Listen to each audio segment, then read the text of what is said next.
Os inimigos desencarnados também podem nos afetar. As relações de inimizade continuam depois da morte. Acontece nos diferentes tipos de relacionamentos que mantemos de surgirem desentendimentos. Às vezes eles duram pouco tempo, e em alguns dias tudo volta ao normal. Outras vezes, a discórdia toma proporções maiores e então surgem as inimizades. Mas o que acontece com essa relação depois da morte? É possível que essa condição de inimigos se dê também com os desencarnados? Para responder a essa pergunta, Allan Kardec, codificador da doutrina espírita, esclarece que a morte apenas o livra da presença material do seu inimigo, pois que este o pode perseguir com o seu ódio, mesmo depois de haver deixado a terra. Todos os sentimentos continuam impregnados no espírito mesmo depois da sua separação do corpo material em função do desencarne.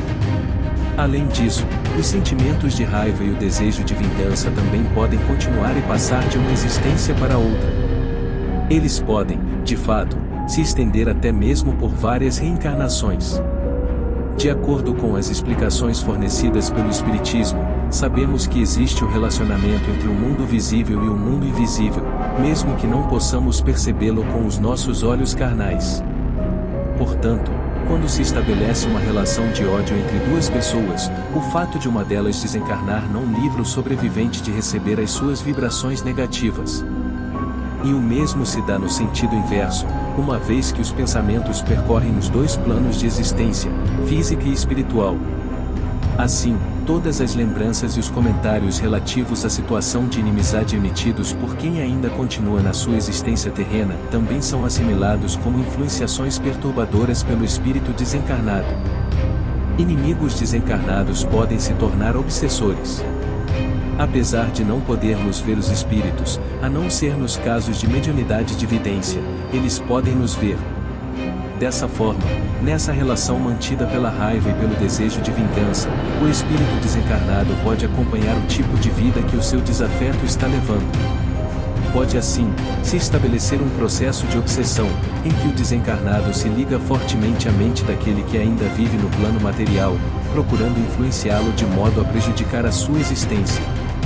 E naturalmente, quando aquele que estava ainda vivendo no corpo físico também desencarna, essa relação de inimizade continua no plano espiritual.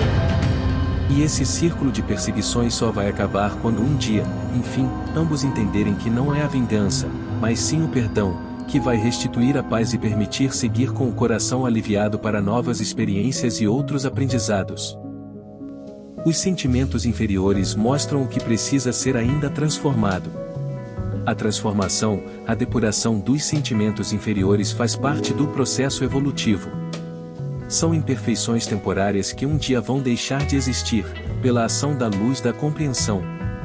Certamente, numa relação existem, pelo menos, duas partes envolvidas. Mas se ao menos uma delas tomar a iniciativa de compreender que todos ainda temos falhas a aperfeiçoar e conseguir assim, perdoar a outra parte, essa atitude enfraquece a relação nociva, que nenhum proveito traz a ninguém. Assim diz Kardec, existe uma razão de ser positiva e uma utilidade prática ao perdão e ao preceito do Cristo, amai os vossos inimigos. Não há coração tão perverso que, mesmo a seu mau grado, não se mostre sensível ao bom proceder. Mediante o bom procedimento, tira-se pelo menos todo pretexto às represálias, podendo-se até fazer de um inimigo um amigo, antes e depois de sua morte. Com o mau proceder, o homem irrita o seu inimigo, que então se constitui instrumento de que a justiça de Deus se serve para punir aquele que não perdoou. Como esclarece Kardec, pode-se, portanto, contar inimigos assim entre os encarnados, como entre os desencarnados. Os inimigos do mundo invisível manifestam a sua malevolência pelas obsessões e subjugações com que tanta gente se vê a braços, e que representam um gênero de provações às quais, como as outras, concorrem para o adiantamento do ser. E que por isso, as deve receber com resignação e como consequência da natureza inferior do globo terrestre. Se não houvesse homens maus na terra, não haveria espíritos maus ao seu derredor. Se conseguintemente, se deve usar de benevolência com os inimigos encarnados, do mesmo modo se deve proceder com relação aos que se acham desencarnados. Evite manter laços com inimigos da paz, sejam encarnados ou desencarnados. Allan Kardec cita um fato da história da humanidade. Ele esclarece que outrora, sacrificavam-se vítimas sangrentas para aplacar os deuses infernais, que não eram senão os maus espíritos. Aos deuses infernais sucederam os demônios, que são a mesma coisa. O Espiritismo demonstra que esses demônios são as almas dos homens perversos, que ainda se mantêm presos aos instintos materiais. E ninguém logra aplacá-los, senão mediante o sacrifício do ódio existente pela caridade.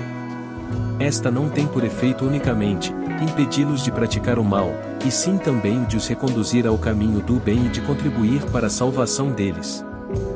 É assim que o mandamento, amai os vossos inimigos, não se circunscreve ao âmbito acanhado da terra e da vida presente. Antes, faz parte da grande lei da solidariedade e da fraternidade universais. Podemos ter sido vítimas de atos que nos feriram ou prejudicaram. Mas manter vivos e continuamente alimentar os sentimentos tóxicos por eles originados somente vai trazer, como resultado, nos manter presos num círculo de vibrações inferiores. Certamente não precisamos manter vínculos de amizade com quem nos prejudicou. Mas temos a escolha de nos desvincularmos de relações com inimigos que vão se estender mesmo depois de desencarnados.